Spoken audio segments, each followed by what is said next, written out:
Shalom, kembali malam hari ini kita bertemu untuk sehati di dalam ibadah doa malam mengawali bulan Agustus ini. Sebab bila kita memulai segala sesuatu di kaki Tuhan Yesus, maka langkah berikutnya tangan kanan Tuhan akan memimpin kita sepanjang jalan, sepanjang bulan ini, dari kemuliaan kepada kemuliaannya. Sehati, mari berdoa.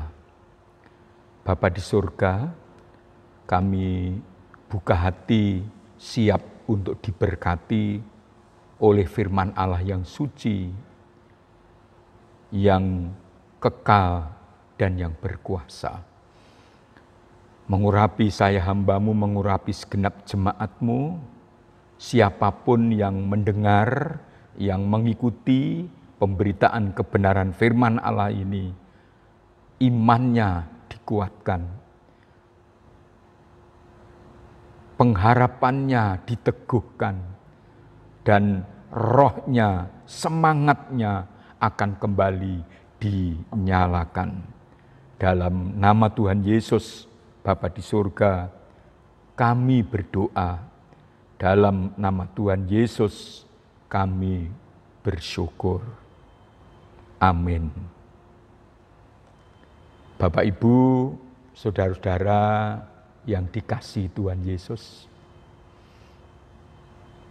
pandemi COVID-19 ini bagaikan tangan-tangan kuat yang tidak hanya hendak mencengkeram, tetapi merusakkan segala sesuatu, sehingga menimbulkan ketakutan, kekhawatiran, dan ketidakpastian.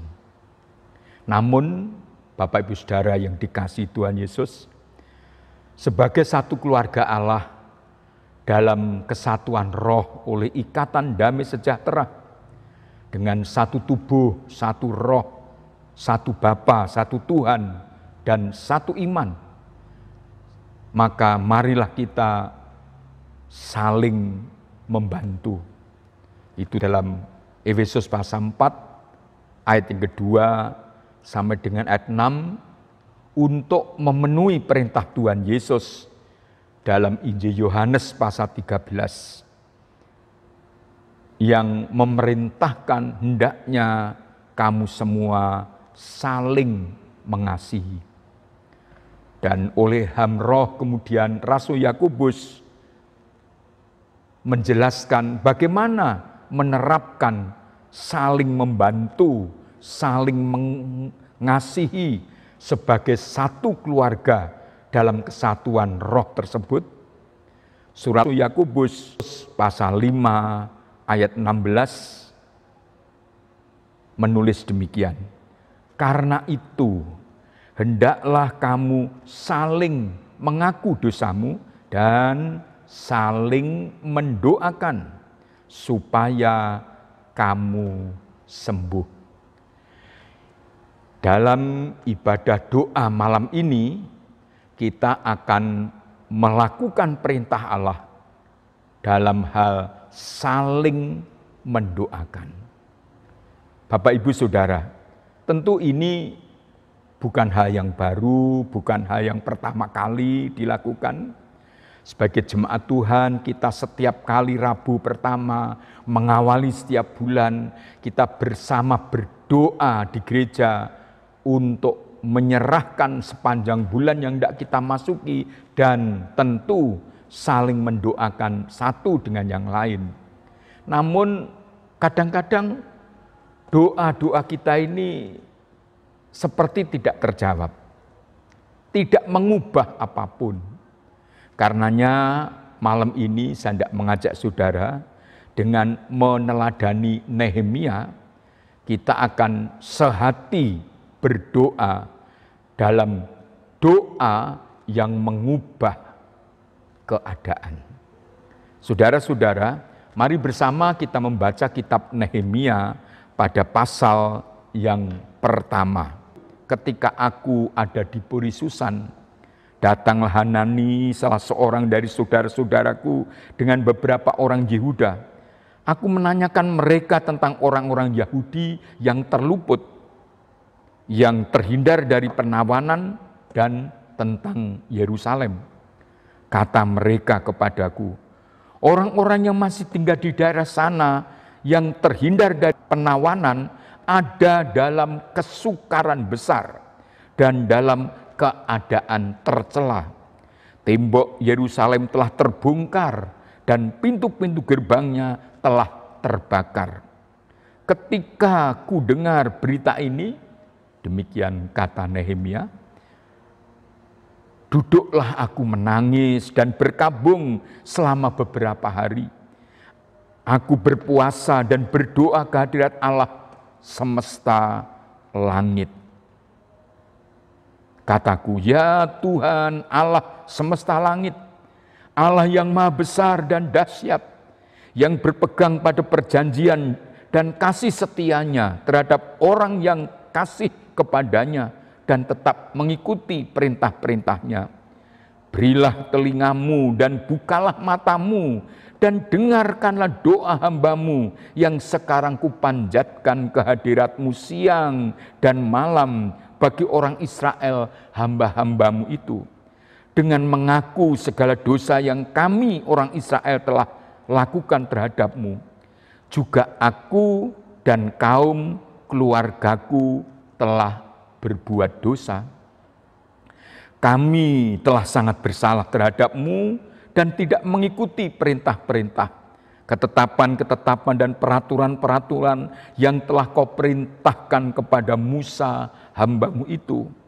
Ingatlah akan firman yang kau pesan kepada Musa hambamu itu, yakni, bila kamu berubah setia, kamu akan kucerai-beraikan di antara bangsa-bangsa. Tetapi bila kamu berbalik kepadaku dan tetap mengikuti perintah-perintah serta melakukannya, maka sekalipun orang-orang buanganmu ada di ujung langit, akan kukumpulkan mereka kembali dan kubawa ke tempat yang telah kupilih untuk membuat namaku diam di sana. Bapak, Ibu, Saudara sekalian, kita tahu bahwa Nehemia kariernya begitu menanjak. Ia sudah menjadi seorang yang sukses di kerajaan Babel. Pada pasal yang kedua, pada ayat yang pertama, maka di situ kita bisa membaca bahwa Nehemia adalah orang yang paling dekat dengan Raja Artasasta, sehingga dia dipercaya untuk menyediakan anggur bagi sang raja. Dalam tradisi kerajaan, hanya orang yang paling dipercaya yang mendapatkan tugas ini. Dan karena dia dekat dengan tahta, dekat dengan sang raja, tentu ia juga memiliki kewenangan yang walaupun mungkin tidak tertulis, tetapi dengan sendirinya. Karena dialah satu-satunya orang yang paling dekat dengan raja, yang bisa menyampaikan apapun kepada sang raja. Namun, saudara, ketika ia mendengar bahwa orang-orang sebangsanya dan kota Yerusalem berada di dalam penderitaan, Nehemia merasa sangat terbeban. Pada ayat 3 tadi kita membaca bahwa penduduk Yerusalem sedang dalam kesukaran besar dan tercela. Tembok-tembok kota telah roboh dan pintu-pintu gerbangnya terbakar. Keadaan yang demikian rupa menyesakkan dada Nehemia. Sehingga dikatakan Nehemia menangis, berkabung, dan berpuasa serta berdoa. Dan kalau kita cermat membaca kitab Nehemia pasal 1 dan pasal 2, Nehemia ini berpuasa dan berdoa selama 120 20 hari atau 4 bulan. Mengapa Nehemia begitu rupa? Karena dia merasa terbeban. Seseorang yang terbeban itu merasa wajib. Sehingga ketika ia berdoa, bukan sekedarnya berdoa, bukan seperti doa yang rutin, tetapi karena ada tanggung jawab, sehingga dengan rela turut mengambil bagian dalam penderitaan orang lain. Apa yang dilakukan Nehemia bisa kita lihat sebagaimana Tuhan Yesus ajarkan dalam Injil Lukas pasal 10 ayat 30 dan 35. Bagaimana ada seorang Samaria yang baik hati, yang merasa bertanggung jawab atas penderitaan orang yang turun dari Yerusalem dan di tengah jalan dirampok.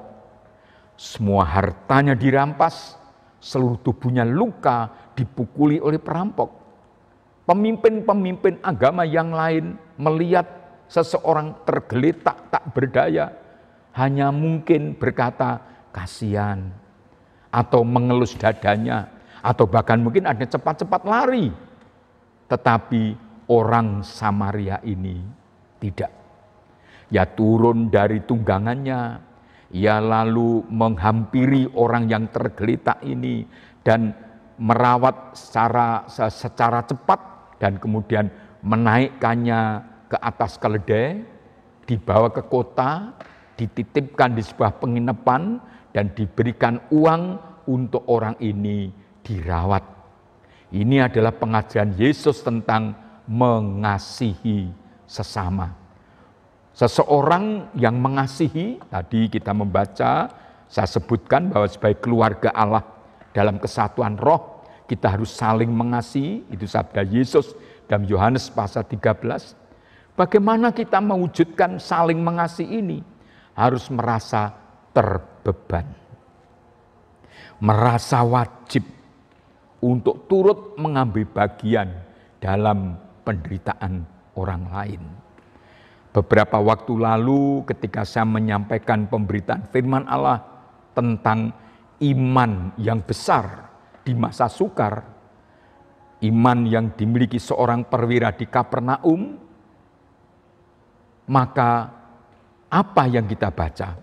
Selain iman yang besar itu diwujudkan dengan keyakinannya akan kuasa Tuhan Yesus dan firman Tuhan Yesus, orang ini juga menunjukkan dalam praktek hidup sehari-hari seorang yang mengasihi sesamanya.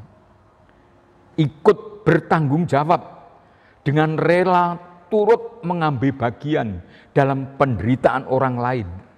Dalam hal ini adalah salah seorang hambanya yang sedang sakit keras. Nah, Bapak Ibu Saudara, sampai di sini apa yang kita perlu pahami adalah ketika kita seperti malam ini tidak berdoa, tentu dipersilahkan masing-masing berdoa untuk diri sendiri, berdoa untuk keluarganya, berdoa untuk kesehatannya, pekerjaannya, dan segala sesuatu untuk dirinya, keluarganya. Tetapi juga inilah saat yang tepat untuk kita saling mendoakan. Mendoakan saudara yang sakit, mendoakan siapapun yang di dalam kesulitan. Yang kita tahu hampir tiap hari orang-orang yang terpapar oleh virus corona yang sungguh sangat berat ini. Kita mendengar, kita melihat, kita tahu, maka kita harus taruh itu di dalam hati kita. Malam ini kita akan berdoa bukan sebagai kebiasaan. Maaf, sekedarnya kita sebut nama si A, si B, si C, kita doakan tetangga kita, lingkungan kita, kota kita. Tidak. Tidak, saudara. Kita harus meneladani Nehemia. Berdoa karena hatinya terbeban. Apa yang Nehemia lakukan? Ia merendahkan diri di hadapan Tuhan. Memang untuk orang Yahudi ada tradisi jikalau berduka dan lalu menghadap Allah, itu mengoyak jubah dan duduk di atas debu seperti yang Ayub lakukan. Nehemia tidak sekedar itu. Nehemia sebetulnya seperti yang dalam kitab Yoel pasal 2 ayat 13.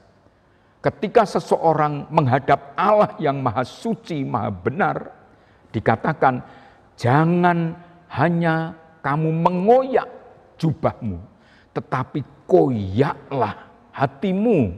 Artinya apa, saudara? Dengan tulus merendahkan diri di hadapan Tuhan.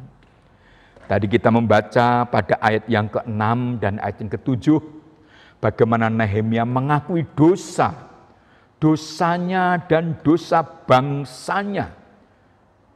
Dengan kata lain, Nehemia mengakui bahwa jikalau bangsanya dan sekarang yang tertinggal di Yerusalem sedang mengalami penderitaan dan kesukaran, itu adalah akibat dosa. Tahu perintah, mendengar perintah Tuhan melalui Musa, tetapi mereka tidak taat.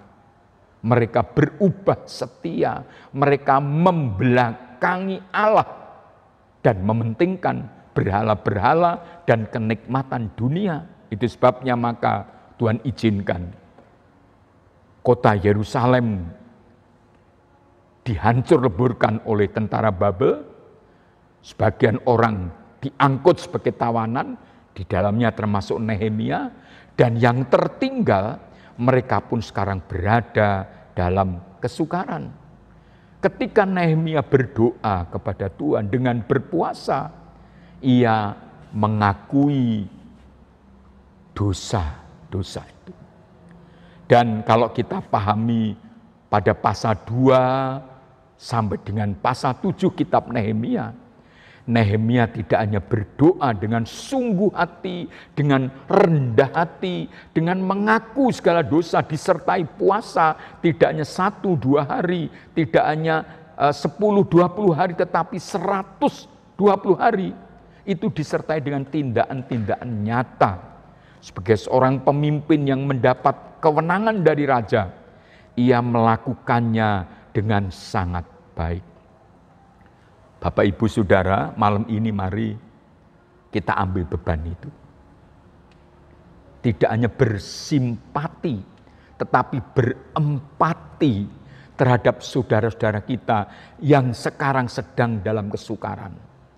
Baik karena sakit, baik karena kesulitan ekonomi keuangan, sebab tidak sedikit yang mengalami pemutusan hubungan kerja mungkin, pekerjaan-pekerjaan begitu sulit sekarang, laju ekonomi menjadi melambat, tidak hanya Indonesia, tetapi sebetulnya seluruh dunia, tidak hanya orang lain yang jauh, tetapi itu juga saudara-saudara kita yang dekat, sesama jemaat damai sejahtera yang adalah keluarga Allah dalam kesatuan roh, dalam ikatan damai sejahtera itu. Mari Bapak Ibu kita ambil beban itu. Sekali lagi, berempati adalah bagaimana kita menempatkan diri dalam keadaan seperti saudara kita yang sakit, saudara kita yang menderita, saudara kita mengalami berbagai macam kesukaran. Doa seperti ini, sebagaimana doa Nehemia, itu diperhatikan oleh Allah. Dan memang sebagaimana ketika Allah memanggil dan kemudian mengutus Musa untuk membebaskan umatnya dalam kitab Keluaran pasal 3 ayat yang ke-7 dan ayat ke-8, Tuhan berfirman, "Aku telah memperhatikan dengan sungguh kesengsaraan umatku di tanah Mesir, dan aku telah mendengar seruan mereka yang disebabkan oleh pengerah-pengerah mereka. Ya, aku mengetahui penderitaan mereka. Saudara dengar, Tuhan mengetahui penderitaan saudara dan saya. Penderitaan, kesukaran, kesulitan apapun. Ayat 8.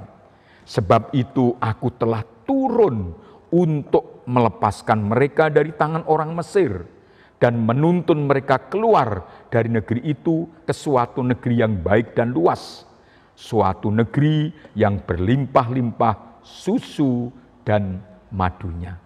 Itu Allah kita, itu Tuhan kita yang di dalam Yesus Kristus kita kenal dan kita percaya. Allah yang tidak hanya mengetahui penderitaan kita, tetapi Allah yang mendengar doa dan kemudian bertindak. Itulah alasan mengapa kemudian Allah mengutus Musa.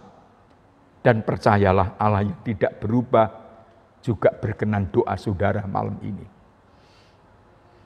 Lalu dalam kitab 2 Tawarikh pasal 7 ayat 13 sampai dengan 15, bila mana aku menutup langit, demikian Tuhan berfirman, sehingga tidak ada hujan, dan bila mana aku menyuruh belalang memakan habis hasil bumi, dan bila mana aku melepaskan penyakit sampar di antara umatku, penyakit sampar yang berkali-kali disebut dalam Alkitab, inilah sebetulnya pandemi atau pagebluk yang menular, pagebluk yang seperti kalau di zaman modern dan sekarang kita hadapi, pandemi COVID-19 ini. Bila mana, kata Tuhan. Dan umatku seperti sekarang, saudara dan saya, yang atasnya namaku disebut, merendahkan diri, berdoa, dan mencari wajahku, lalu berbalik dari jalan-jalannya yang jahat, maka aku akan mendengar dari surga dan mengampuni dosa mereka serta memulihkan negeri mereka. Sekarang mataku terbuka dan telingaku menaruh perhatian kepada doa dari tempat ini. Ini adalah janji Allah yang digenapinya untuk umat Allah pada waktu itu. Dan saya yakin sekarang pun Allah yang tidak berubah ini akan menggenapinya bagi kita. Kembali kepada Nehemia, bagaimana ketika Nehemia kemudian dengan hati terbeban, merendahkan diri di hadapan Allah, berdoa dan berpuasa sampai sekian lama untuk kota dan bangsanya, ajaib. Kalau kita membaca pada pasal 2, Raja Artasasta kemudian memberikan kepercayaan kepada Nehemia dengan sejumlah otoritas untuk dia kembali ke Yerusalem membangun kota suci itu. Tentu ini bukan datang tiba-tiba, bukan karena kebaikan hati Artasasta, tidak. Allah mendengar doa yang keluar dari hati yang terbeban dari Nehemia, sebagaimana hari ini pun Allah akan berkenan mendengar doa saudara semua. Pada pasal 6 kitab Nehemia dan pasal 7, juga pada pasal 8 kita membaca bagaimana pembangunan tembok dan pintu-pintu gerbang kota selesai. Dan kemudian pasal 8 ayat 10 sampai 13, keadaan seluruh kota dan wilayah menjadi aman dan tenteram. Bapak Ibu, semalam secara online melalui Zoom meeting, saya mengadakan pertemuan dengan bapak-bapak pembelah sidang, bapak ibu ketua-ketua komisi, ketua-ketua kelompok, koordinator-koordinator pelayanan. Memang ternyata tidak semua, tetapi sebagian besar ikut, lebih dari 20 orang ikut. Dan di situ saya memaparkan bagaimana situasi kondisi COVID-19 khususnya di Surabaya dan Jawa Timur. Masih mengkhawatirkan.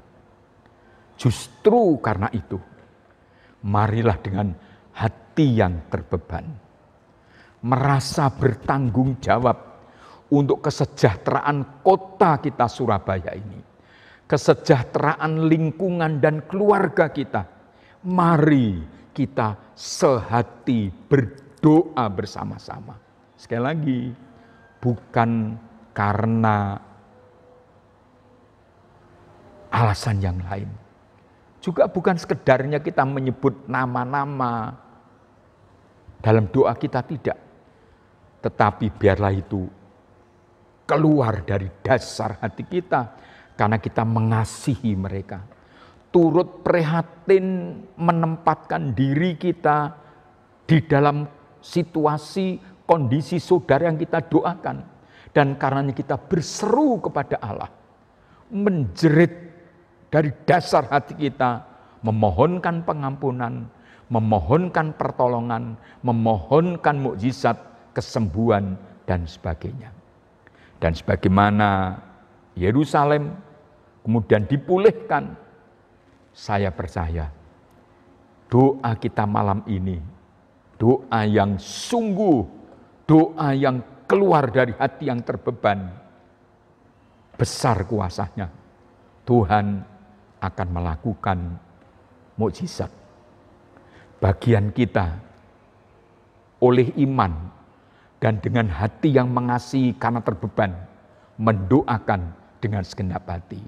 Selebihnya Tuhan yang setia, Allah yang tidak berubah akan mengerjakan bagiannya dengan caranya, sesuai waktunya, bertindak dengan ajaib. Amin.